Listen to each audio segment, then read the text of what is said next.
You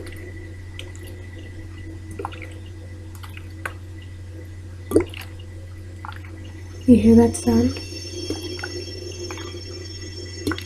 That's the sound of water sloshing around. It may not sound like much, but I will never forget that sound. Allow me to introduce myself. My name is Nicole. The events described in the story I'm going to tell you happened many years ago, after I had just turned 17.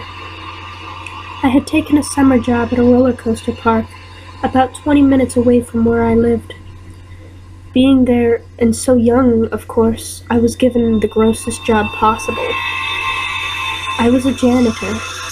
My day shifts would consist of sweeping out the walkways and mopping up puke after kids would try to ride a roller coaster after stuffing themselves on hot dogs and cotton candy.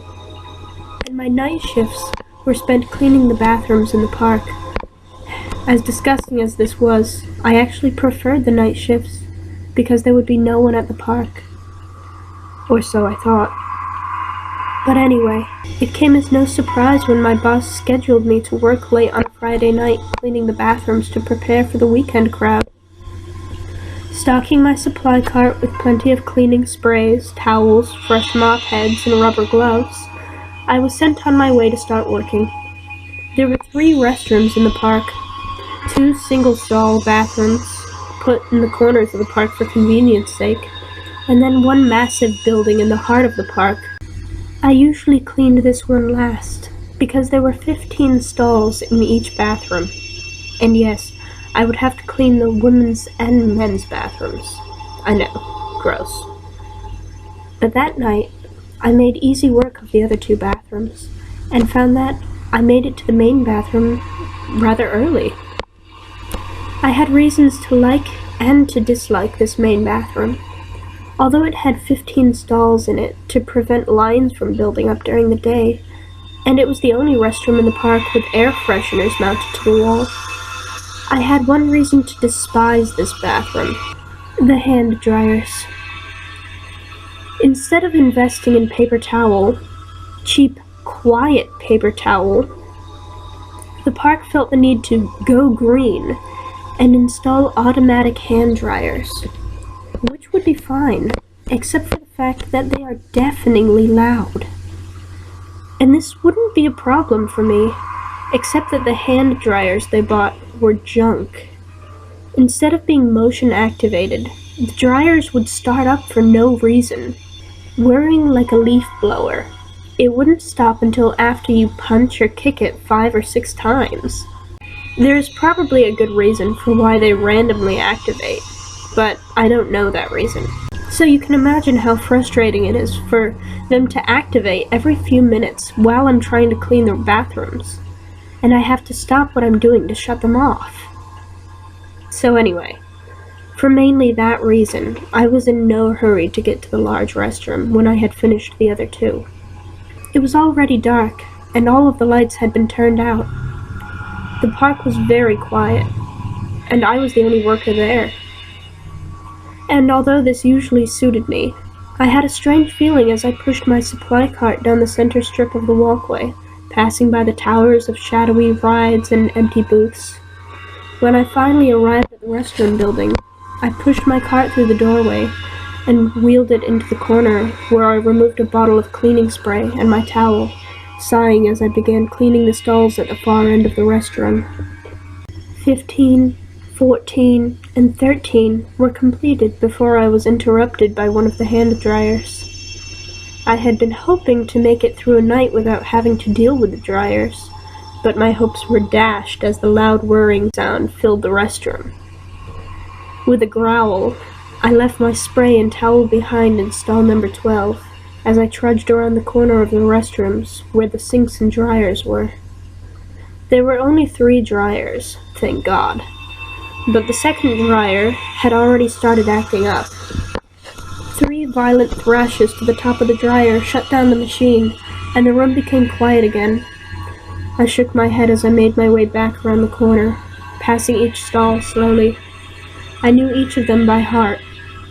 1, 2, 3, 4, 5, 6, 7.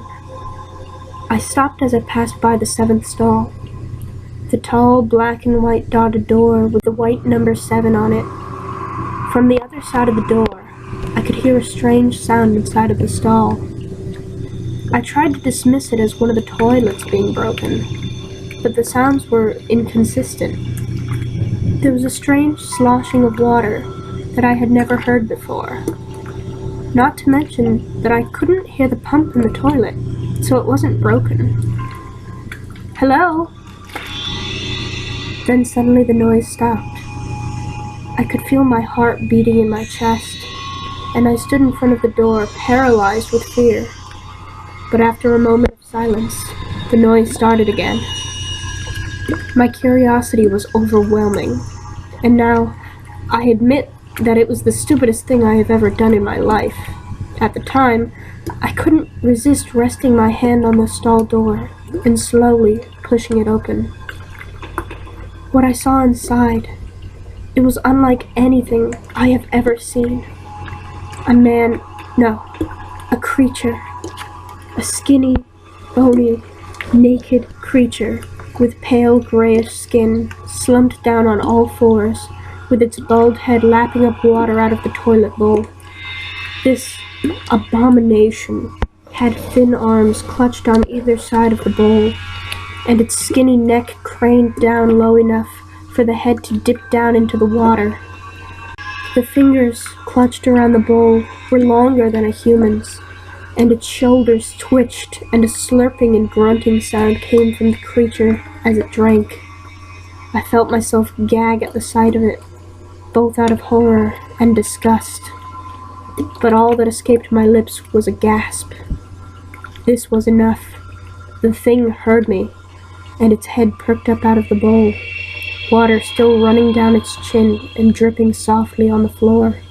It had black eyes, solid black, and 2 gaping holes where a nose would have been, and its mouth hung open as it gasped in breaths, exposing rows of needle-sharp teeth. It was listening, and its head twitched from side to side, lifting its chin and making faint noises in the back of its throat. Slowly it lifted one hand off of the toilet bowl and turned its body toward where I was standing.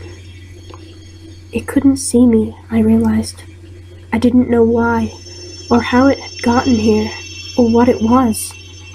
I didn't care. All that I knew was that I had to get out of here, fast. As the creature turned back to the toilet bowl, I crept slowly back away from the stall, and I kept my eye on that thing.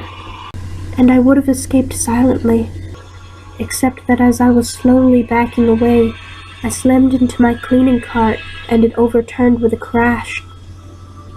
Not waiting around to find out what would happen, I made a dash for the door and kept running as I reached the dark, winding paths of the park.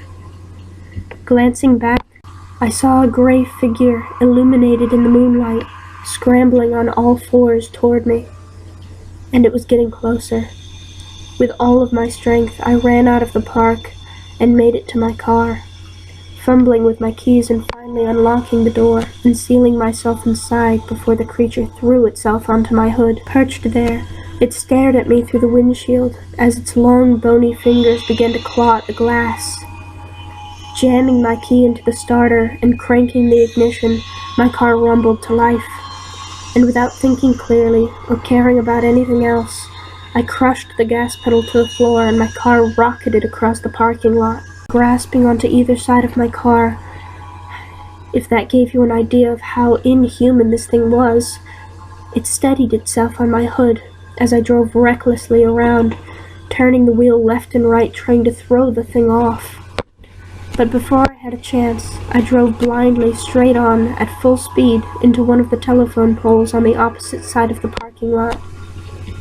Thankfully, my airbag activated and saved me from being harmed, but I was shaken and trembling violently as I pushed open my car door.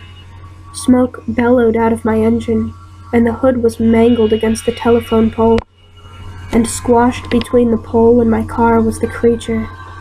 Its black eyes bulged out, and its arms still grasped tightly to my hood. It was dead. Not sure whether to be relieved or mortified, I ran. I left my car behind and ran to the gas station up the road. In rambling, panic-stricken words, I explained to the police what had happened, and they said it would take them an hour to arrive. The owner of the gas station made me a cup of hot chocolate and let me sit down on the couch in the back room. I was still trembling by the time they arrived, and although they protested, stating that I should stay behind and rest, I insisted on going with them to hear their explanation of the abomination I had killed with my car. But what we found was entirely different than what I had expected. It was gone. My car had been dragged, or rather pushed, back away from the pole, still indented in the center where it had pinned the thing against the pole. But the creature had vanished. No blood, no skin, no evidence, no creature. I had no proof of what had happened, and that thing had escaped. It was alive. The realization hit me like a ton of bricks. That thing was out there. Ramming it with my car into a telephone pole had failed to kill it. It was unlike anything I had ever seen, and although to this day I still have no idea what it was, there are 3 things I know for sure. It's not human, it's dangerous, and it's alive. So that is why I have to say this, and you need to listen to me. If you are ever alone, and you hear the sound of water splashing, or the sound of long nails trailing along the floor, or if you see a pale gray figure crawling along through the darkness, do not look for it. Do not follow it. Run. Just run. Because even though I was lucky enough to get away, you may not be.